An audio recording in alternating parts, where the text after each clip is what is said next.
ঘরে যদি এরকম ফ্রেশ ফ্রুট থাকে তাহলে আমরা খুব জলদি একটা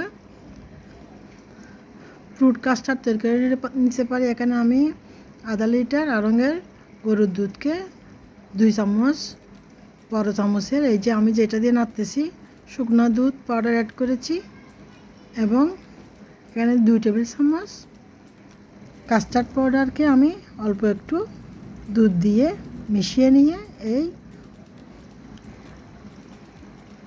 দুধের সাথে মিশিয়ে দিব এবং যে চামচ দিয়ে আমি দুধটুকু দিলাম সেই চামচে আমি 2 চামচ চিনি দিব। মিষ্টিটা যার যার পছন্দ মতো বাড়িয়ে বা আমরা কমিয়ে দিতে পারি। অল্প আর একটু দুধ দিয়ে কাস্টার্ড পাউডারগুলো মিলিয়ে নিয়ে আমি এই তরল দুধের সাথে মিশিয়ে দিব।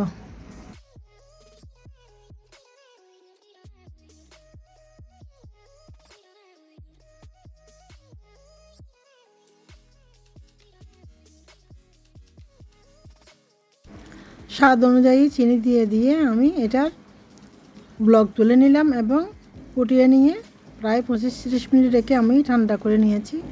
আগের থেকে এখানে কেটে রাখা সবগুলা ফ্রুট আমি দিয়ে দিব।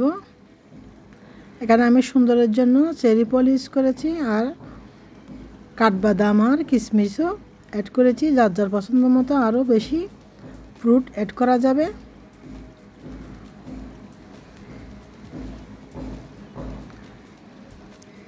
এতো সবটুকু ফ্রুট মিশিয়ে দিয়ে আমি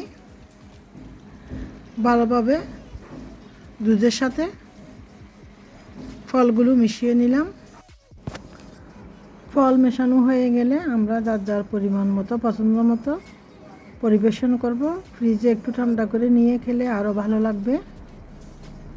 এই তো ছোট্ট একটা ভিডিও আপনাদের সাথে শেয়ার করলাম। হ্যালো এভরিওয়ান, আসসালামু আলাইকুম। শিনস কিচেনে সবাইকে স্বাগত।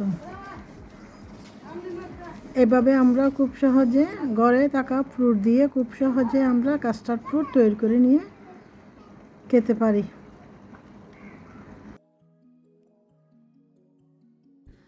এখানে আমি আরও একটা রেসিপি আপনাদের সাথে শেয়ার করলাম। আমার আগে কেক বানানো রেসিপি আমার এই চ্যানেলে আছে। সব কিছুর উপকরণ আমি এখানে তারপরও লিখে দিয়েছি। এভাবে মোলটাতে লিকুইডটুকু ঢেলে নিয়ে আগের থেকে 5 মিনিট ফুল হিটে গরম করে রাখা ডেকচির মধ্যে কেকের মোলটা বসিয়ে দিলাম।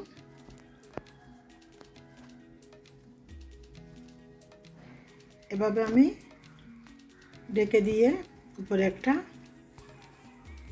কাপড় দিয়ে দিলাম যাতে ভাপ কোনোভাবে বের না হয়।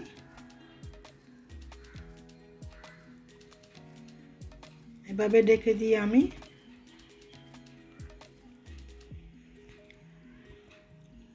প্রায় 50-55 মিনিট অপেক্ষা করব।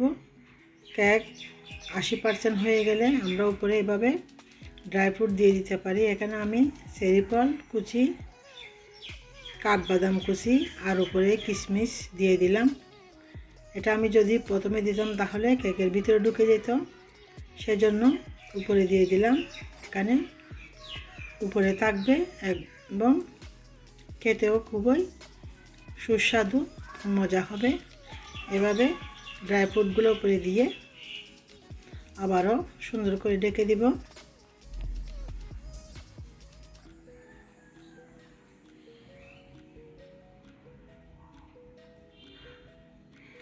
এবং কেক তৈরি হওয়া পর্যন্ত অপেক্ষা করব।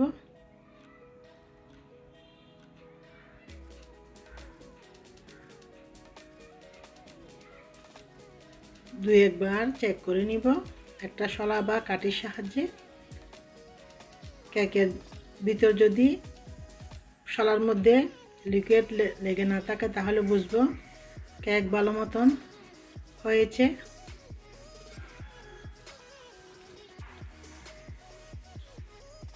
এভাবে আমরা খুব সহজে ঘরে থাকা উপকরণ দিয়ে খুব জলদি একটা কেক তৈরি করে নিয়ে খেতে পারি।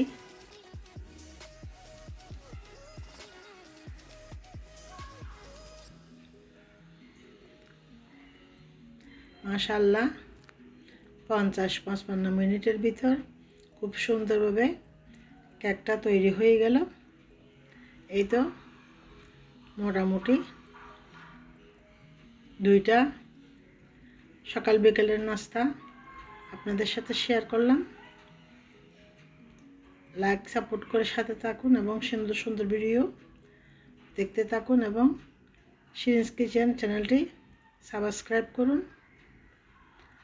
এতক্ষণ ধরে ভিডিওটি দেখার জন্য সবাইকে অসংখ্য ধন্যবাদ। আল্লাহ হাফেজ।